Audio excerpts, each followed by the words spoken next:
Innal hamdalillah nahmaduhu wa nasta'inuhu wa nastaghfiruhu wa natubu ilayh wa na'udzu billahi min shururi anfusina wa sayyiati a'malina. May yahdihillahu fala mudilla lahu wa may yudlil fala hadiya lahu. Wa asyhadu an la ilaha illallah wahdahu la syarika lahu wa asyhadu anna Muhammadan abduhu wa rasuluhu la nabiyya ba'dah. Ya ayyuhalladzina amanu taqullaha haqqa tuqatih wa la tamutunna illa wa antum muslimun. Fa inna asdaqal hadithi kitabullah wa khairal huda huda Muhammadin sallallahu alaihi wasallam wa syarrul umuri muhdatsatuha wa kullu muhdatsatin bid'ah wa kullu bid'atin dhalalah wa kullu dhalalatin finnar.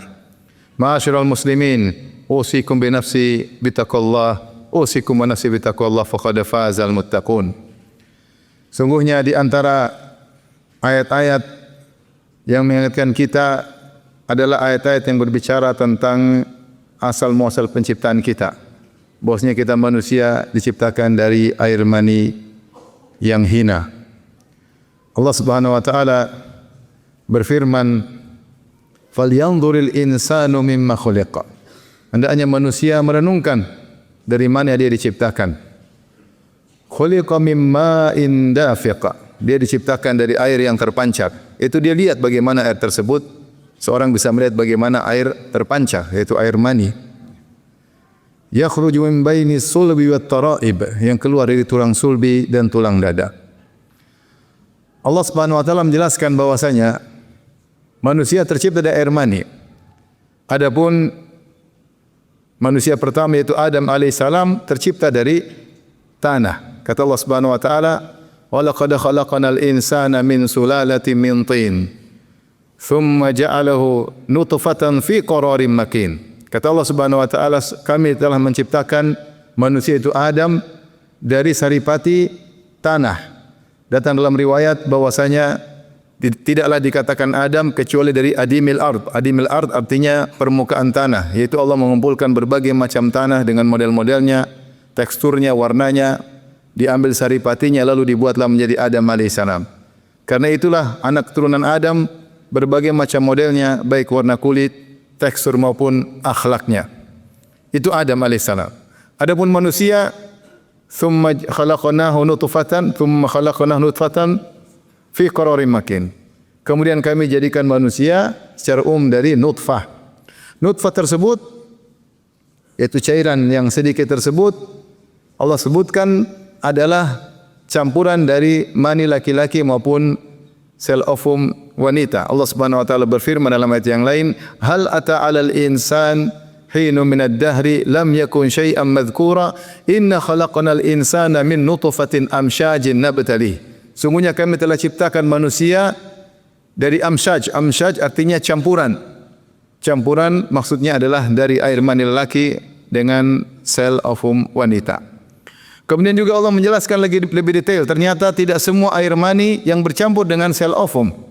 Allah Subhanahu wa taala berfirman, "Tsumma ja'ala naslahu min sulalatin mim ma'in mahin." Kemudian kami jadikan manusia itu dari apa? Dari sulalatin, dari saripati, mim ma'in mahin, saripati air mani yang hina. Jadi ini menunjukkan bahwasanya tidak semua air mani, tidak semuanya kemudian menjadi anak, tapi sebagian dari mani yang kemudian bercampur dengan sel ovum dan akhirnya menjadi manusia. Dan ini menunjukkan detailnya Al-Quran ketika mengungkapkan perkara-perkara ilmiah.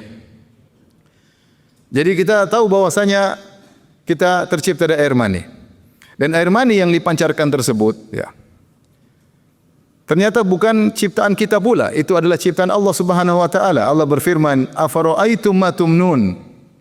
Tidakkah kalian merenungkan tentang air mani yang kalian keluarkan? A antum takhluqunahu am nahnul khaliqun? Apakah kalian menciptakan air mani ataukah kami yang menciptakannya? Benar air mani keluar dari tubuh kita, namun bukan ciptaan kita. Buktinya apa? Buktinya kalau belum cukup umur maka kita tidak bisa memproduksi air mani.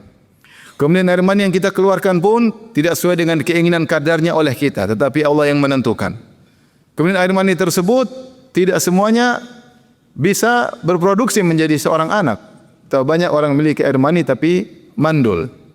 Kemudian kalaupun air mani tersebut akhirnya menjadi anak, maka siapa yang menentukan laki atau perempuannya? Siapa yang menentukan bentuknya? fi ayyi suratin ma syaa rakabak, dalam bentuk yang Allah kehendaki Allah susun manusia. Maka ini semua menunjukkan bahwasanya air mani yang keluar dari tubuh kita bukan ciptaan kita, adapun merupakan ciptaan Allah Subhanahu wa taala. Kemudian setelah usia bertambah, air mani semakin sedikit dan semakin sedikit dan semakin habis. Maka Allah mengatakan, a antum takhluqunahu am nahnul khaliqun. Apakah air mani tersebut kalian yang menciptakannya atau kami yang menciptakannya? Dan Allah sebutkan bahwasanya manusia tercipta dari air yang memancar dan dari air yang hina. Alam nakhluqukum mim ma'in mahin. Bukankah kami telah ciptakan kalian dari air yang hina? Karenanya para ulama berselisih pendapat, apakah air mani hukumnya najis ataukah suci? Sebagian ulama mengatakan air mani hukumnya najis, sehingga kalau terkena pakaian harus dicuci pakaian, kalau kena tubuh harus dicuci tubuh. Dan sebagian ulama, di antaranya mazhab Syafi'iyah dan mazhab Hanabilah, mengatakan bahwasanya air mani tidaklah najis tetapi suci. Kenapa? Karena dia merupakan asal muasal manusia dan Allah tidaklah menciptakan kita dari sesuatu yang najis. Tetapi semua sepakat bahwasanya air tersebut adalah air yang terpancar dan adalah air yang hina, sehingga seorang kalau terkena air mani maka dia akan membersihkannya. Ini semua mengingatkan kita tentang asal muasal kita berasal dari suatu yang sangat lemah, yang sangat hina. Allahul ladzi khalaqakum min dha'fin thumma ja'ala min ba'di dha'fin quwwah thumma ja'ala min ba'di quwwatin dha'fan wa syaibah. Allah lah yang telah menciptakan kalian dari sesuatu yang lemah, yaitu air mani, yang tinggal dibuang hilang, ya, tinggal dicuci kemudian sirna. Kemudian Allah jadikan dari air mani tersebut kekuatan, kemudian tumbuh, manusia bertumbuh dengan sebagaimana proses yang Allah sebutkan, ya. Thumma khalaqana an-nutfata 'alaqah fa khalaqana al-'alaqata mudghatan fa khalaqana al-mudghata idhama fa kasawna al-idhama lahma. Kami jadikan air mani kemudian segumpal daging 'alaqah, kemudian kami rubah segumpal daging tersebut segumpal darah, kemudian segumpal darah kami rubah menjadi segumpal daging, kemudian kami rubah menjadi tulang, kemudian kami bungkus tulang tersebut dengan daging, kemudian thumma ansha'nahu khalqan akhar, kemudian kami tumbuhkan dia menjadi makhluk yang lain, yaitu menjadi manusia. Inilah manusia berasal dari air mani yang hina, kemudian menjadi menguat sampai puncak-puncaknya pada usia 40 tahun. Kemudian kata Allah, "Tsumma ja'ala min ba'di quwwatin dha'fan wa syaibah." Setelah itu mulai melemah lagi sampai menjadi tua, mengingatkan kita akan hakikat kehidupan ini ada awal dan ada akhirnya. Aqulu qawli hadza, astaghfirullah li wa lakum wa lisal muslimin kulli dhanbin khati'ah fastaghfiruhu innahu huwal ghafurur rahim.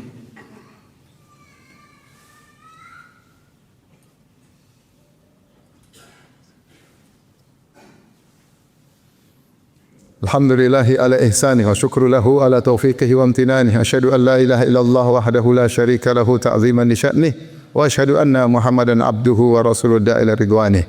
Allahumma salli alaihi wa ala alihi wa ashabihi wa ikhwanih. Ma'asyiral muslimin, tidaklah Allah mengulang-ulang dalam Al-Quran mengingatkan tentang hakikat penciptaan kita yang berasal dari air mani yang hina, yang terpancar, yang kita lihat terpancarnya air mani tersebut, ya. Tidak lain dengan beberapa tujuan. Di antaranya agar seorang ingat bahwasanya hidup ini ada awal dan akhirnya. Kita tidak akan selamanya seperti ini. Kita dulu lemah, kemudian menjadi menguat sampai pada puncak kekuatan, kemudian mulai melemah, akhirnya tua, akhirnya meninggal dunia. Maka persiapkanlah diri kita untuk masuk dalam kehidupan berikutnya. Di antaranya agar manusia tidak sombong. Makanya Allah mengatakan falyanzuril insanu mimma khuliq, hendaknya manusia merenungkan dari mana dia diciptakan. Khuliqa mimma indafiq, keluar dari, ya, dia berasal dari air yang terpancar, yaitu air mani. Ketika seorang tahu bahwasanya dia berasal dari air mani, tentunya dia tidak menjadi sombong. Ada seorang berkata kepada yang lain, "Tahukah kamu siapa saya?" Yaitu dia ingin mengangkat dirinya. "Tahukah kamu siapa saya?" Maka kawannya berkata, "Saya tahu, kamu adalah yang keluar dari dua kemaluan, yaitu kau berasal dari kemaluan ayahmu, yaitu air mani yang keluar, kemudian masuk di kemaluan ibumu, kemudian keluar lagi dari kemaluan ibumu, yaitu kau berasal dari sesuatu yang hina. Dan sekarang dalam perutmu juga ada kotoran, Dan kalau kau meninggal menjadi bangkai yang berbau busuk, itulah hakikat manusia. Maka jika seorang mulai angkuh dan sombong, dia ingat bahwasanya dia adalah berasal dari air mani yang hina. Kemudian juga ini menunjukkan bahwasanya ada pencipta. Bagaimana air mani kemudian bisa berubah dengan perubahan yang signifikan. Dari air mani kemudian menjadi alaqah, segumpal darah, kemudian mudghah, segumpal daging yang kecil, kemudian menjadi tulang belulang, kemudian dipasang daging sehingga kemudian berubah luar biasa, tiba-tiba menjadi manusia. Ya. Allah mengatakan, ya, awalam yaral insanu anna khalaqnahu min nutfatin fa idza huwa khasimun mubin. Tidaklah manusia merenungkan, ya, kami telah menciptakan dia dari air yang hina, nutfah, setetes air. Fa idza huwa khasimun mubin, tiba-tiba dia bisa berbicara, bisa berakal, bisa berdebat, tiba-tiba. Tidak ada perubahan yang drastis ini signifikan kecuali ada pencipta yang membuat dia demikian. Yang membuat dia demikian. Siapa yang bisa merubah dari tahapan ke tahapan berikutnya kecuali Allah Subhanahu wa taala. Sehingga dia harus ingat bahwasanya dia itu ada penciptanya. Kemudian juga ayat-ayat tentang air mani juga dijadikan dalil oleh Allah Subhanahu wa taala untuk meyakini bahwasanya akan ada hari kebangkitan. Ya.